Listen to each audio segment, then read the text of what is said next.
Olá, cinéfilos. Trouxe para vocês meus comentários sobre Um Filho, novo trabalho do diretor Florian Zeller, que há alguns anos assinou o vencedor do Oscar Meu Pai, com Anthony Hopkins.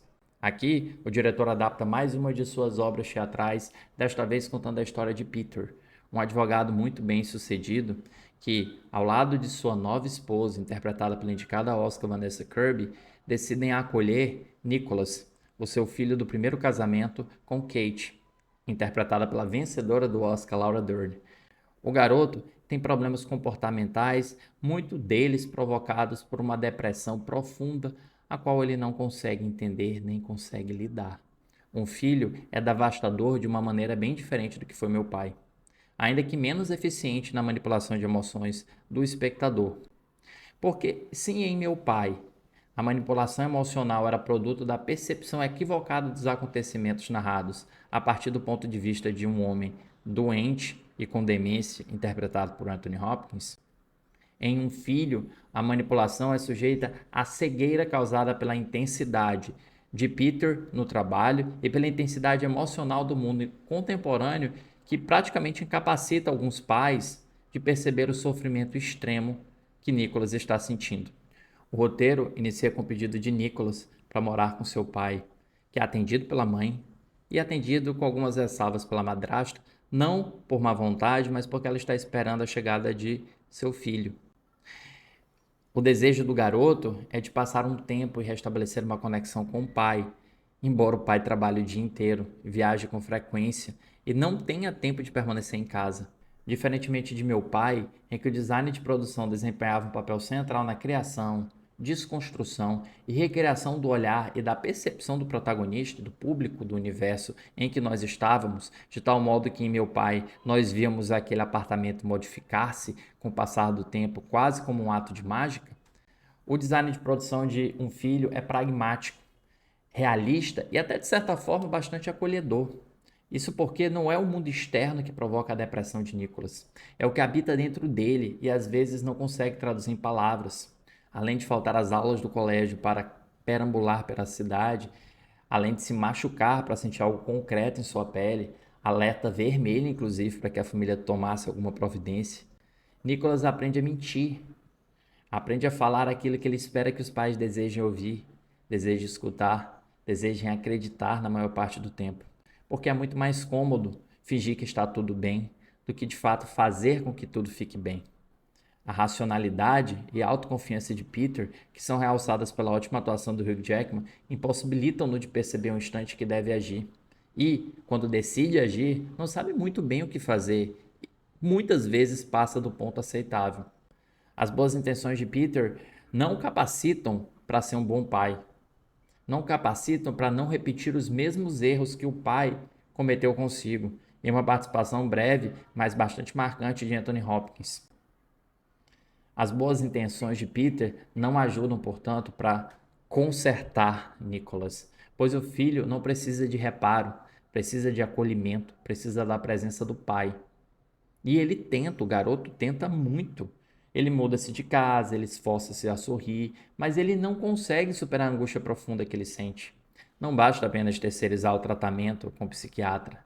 Os pais precisam aprender a estar com seu filho, a conversar com seu filho sobre seus traumas, mas a única pessoa que faz isso com relativa honestidade e autenticidade é justamente a madrasta, em também um papel muito bem vivido por Vanessa Kirby.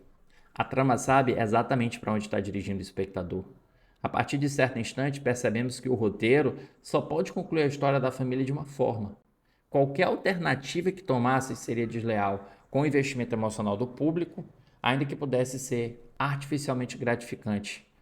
Desse modo, Um Filho é quase como um conto de alerta, para que nós, espectadores, consigamos perceber o que os personagens centrais dessa obra não conseguem ou não conseguem agir de uma forma decisiva e de uma forma resolutória. Mas essa única alternativa para o desenvolvimento da trama acabou atrapalhando a minha experiência, porque me deu a impressão de que o investimento emocional de 2 horas apenas era uma contagem regressiva para o momento catártico e climático. Havia relances esperançosos, relances felizes, seja através de uma cena de dança entre os pais, seja através de uma alternativa quase fantasiosa para a ação. mas nada disso me fisgou tão bem assim. Florian até oferece aqueles momentos que chamamos de momentos Oscar para os seus atores. Um encontro no restaurante entre Peter e Kate e a forma sensível com que a ex-esposa relembra o casamento, sem precisar de um flashback ilustrativo para isso, bastando para nós apenas o olhar de uma atriz talentosa como Laura Dern. Em outro momento, quando Hugh Jackman pega sua filha recém-nascida nos braços, podemos perceber o sorriso discretíssimo de Vanessa Kirby, quase como se, ao mesmo tempo que estivesse feliz com aquele contato, sabe que existe uma ponta de tristeza porque talvez espere por ela. Contudo, se os atores veteranos estão irrepreensíveis, eu não posso falar a mesma coisa de Zan McGrath, e dói muito para mim como crítico falar isso. Às vezes, eu sequer sabia qual era a intenção da direção em relação ao jovem ator. Não sabia se o diretor queria que ele aparentasse ser manipulador, ou se o diretor queria que nós percebêssemos alguma inocência de quem não entendia aquela angústia extrema que sentia e nem com quem ou como conversar a respeito. E tem uma cena que exemplifica muito bem essa minha dificuldade com o ator, que são as lágrimas, que parecem forçadas. E, se forem forçadas, isso foi intencional para tentar provocar um efeito estilístico ou foi apenas reflexo de um mau preparo ou de uma má direção do ator por Florian Zeller? A simbologia de um filho também é um tanto quanto óbvia. A máquina de lavar é como um lembrete do sentimento turbulento de Nicholas. E a menção a um recurso literário denominado Arma de Chekhov acaba criando um esforço e uma lembrança óbvia do que porventura poderá acontecer. O sibilo da chaleira em ebulição é tão evidente que não há como interpretá-lo de outro modo. Assim, óbvio ou não, também é inegável o potencial dramático de filmes como Um Filho, porque nós, como pessoas humanas, famílias, nós conseguimos sentir o peso dramático de ver uma família em frangalhos, de ver uma família se arruinando, pela incapacidade de conversar, pela incapacidade de lidar com as dores, com o sofrimento, com os traumas e com as doenças uns dos outros. Então, de certa maneira, diferente de meu pai, que tinha um êxito muito grande, tanto na forma quanto no apelo dramático imediato ao espectador, Um Filho não tem talvez os mesmos êxitos formais e estilísticos, mas da mesma maneira consegue comunicar-se com o espectador porque trata de um tema universal: pais e filhos, relações familiares turbulentas. Talvez por isso eu dê para o filme apenas 3 estrelas em 5. Comente abaixo o que você achou do filme. Comente para mim também o que você achou da minha crítica. Curta, comente, compartilhe nas suas redes, que eu volto para trazer mais críticas de filmes para vocês. Tchau!